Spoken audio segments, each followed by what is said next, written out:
Hey guys, it's Jane. I don't know how long I've got. The house is abandoned. Just very briefly, my husband's taken my little one off for a ride on his bike. And today's the last day of school for my other kids, so they'll be home tomorrow and I'll have no peace and quiet until Christmas. It's okay. The run up to Christmas is always insane, but I just thought I would grab this moment and say I was really overwhelmed by the response that I got to my last video. It's so lovely to hear from people who I haven't, interacted with in ages.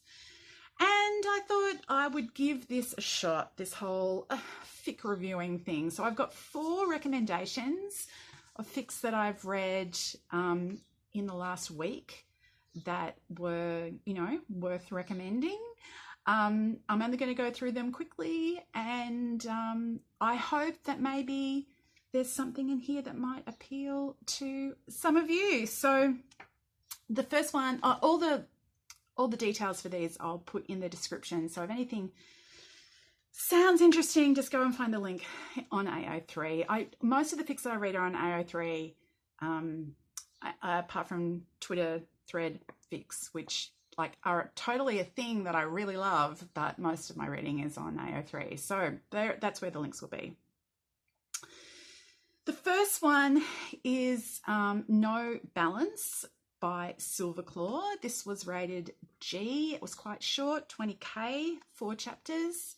It's a modern AU. All of these are actually modern AUs. When I started reading in this fandom, I read mostly in-universe stuff, but more and more I'm reading AUs, and modern AUs is the most common type of AUs, and all of these happen to be that. Anyway, so it's this one is an amnesia fic, and I'd actually not come across this until about a month ago, and I've read I think 4 or 5 amnesia fics since then. It sounded like a really tropey idea, whatever, it's fic. Tropey ideas are tropey ideas, but I initially wasn't that excited by the idea, but now I've read a few that have been good, so yay. So the setup for this is that Lan Wangji gets a phone call, and Wei Wuxian's had an accident and is in hospital, and that's the problematic part is that he's lost the last 5 years of his memory, and so he believes that they're still married, but they were divorced 3 years ago. So this is a sad with a happy ending. It's quite sweet, even though it's sad. It's an exploration of relationships and the ways that things can go wrong, even to well-meaning people. And how external pressures on a relationship can affect them. I really enjoyed it, and as I said, there's a happy ending.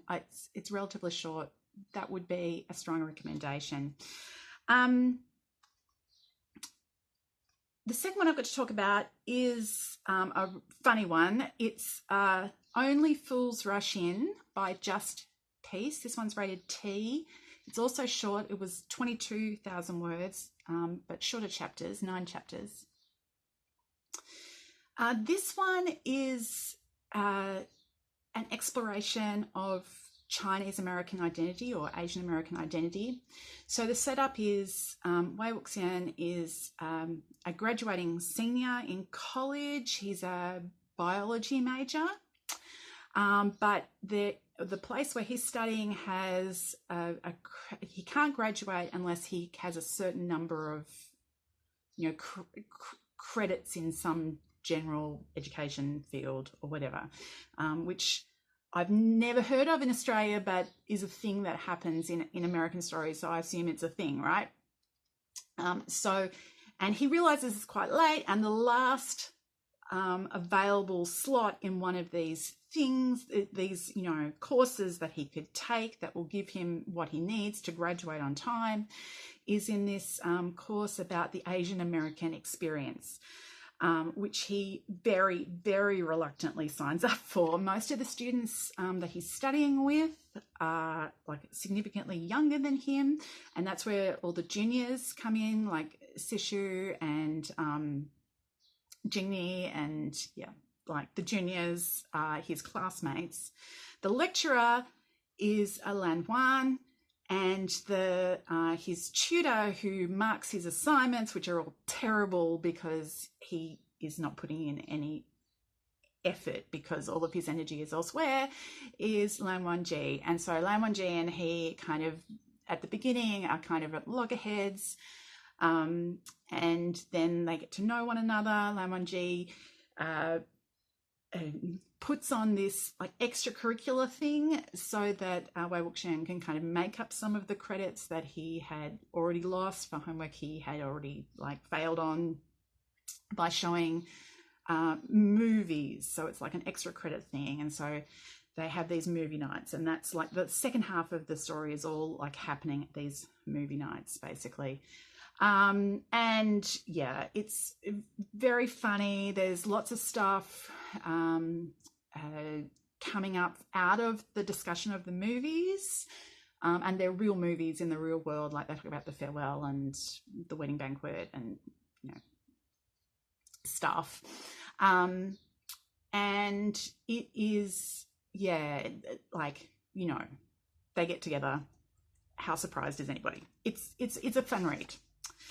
The third one that I'm going to talk about is a big, long, plotty one. So it's called The Weight of the World by KouriArashi.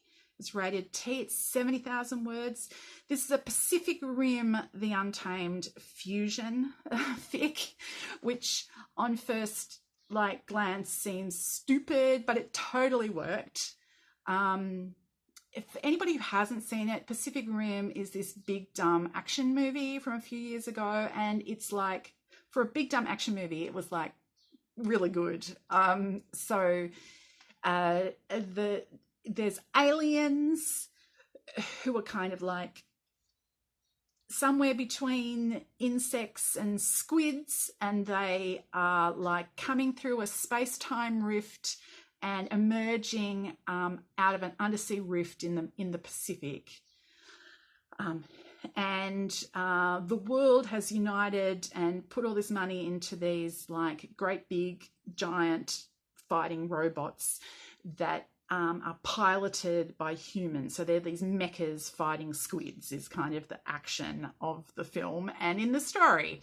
So there's a Wangxian through line, which is the heart of this fic, and it's fine, but it's not the strength of this story. If it was just up to the Wangxian through line, I probably wouldn't recommend this, but this has got everybody, like it's got the whole cast, and there's so many interesting things that are done with the other relationships outside of the Wangxian relationship. Which, as I said, is fine. It's just not, I don't think, the strength of this story. So Jiang Cheng and his relationship with Wei Wuxian is like really interestingly dealt with in this. Jin Zixin is in it, and his relationship with, his less horrible cousin is important in the story. Meng Yao and him like having, like getting back at his father is like a really important part of the story as well. This is a lot more plotty than lots of fics, because really the emotional core of it is like, we're saving the world, and that's actually what the story is about. And so the relationship stuff and the character stuff is there, but that's kind of secondary to the plot in this, which is unusual in fic, and I really enjoyed it. But the one that I enjoyed the most this past week is my final recommendation, A Curse of a Different Colour by Nickel 710. This is also rated G. It was 35,000 words, so again, quite short. 6 chapters. This is my absolute sweet spot, which is Modern with Magic AUs. And not just magic in this case, it's actually like cultivation magic, and there's quite a lot of discussion of, you know, chi and resentful energy and meridians and stuff, which I love. I love all that business. So the setup for this is Lam Wangji doesn't know any of the others apart from his brother. So they get introduced to certain characters throughout the story, but he doesn't know anybody, and he is like an adult. So this is them not as like teenagers or 20-somethings. This is grown-ups, and he's an adult, and he's working in the company firm, which is some sort of random cultivation-y business. And he realizes that he starts physically turning into Jade. So he starts with a patch on his arm, and then there's a patch on his shoulder and a patch on his leg, and it's growing. And because Lam Wangji is Lam Wangji, and he doesn't really kind of talk to anybody, doesn't really tell anybody, his brother figures out that something is wrong at the point where Lam Wangji is actually like, he can't cope anymore. He takes time off work, and he goes back to the family stronghold, goes back to Cloud Recesses to do some research, because he thinks it's a curse, and he wants to find out what the curse could be, but he doesn't talk to anybody about it. And then it's all too much, and he collapses, and and the brother arrives and totes him off to see Wenqing, who Lam Wangji doesn't know, but his brother tells him is like the foremost cultivation medical expert. So she examines him, and then she brings in her brother-in-law, Wei Wuxian, who's a curses expert, because in this story, Wenqing is married to Jiang Cheng. So he comes in, and so from then on, the central thing is working out what is going on with the curse. Is it a curse? And the growing relationship between Lam Wangji and Wei Wuxian. It's a really thought-provoking and moving story with a really sweet resolution. I really enjoyed this one. It's my favourite read from the week. And as I said, I'll put all the links below.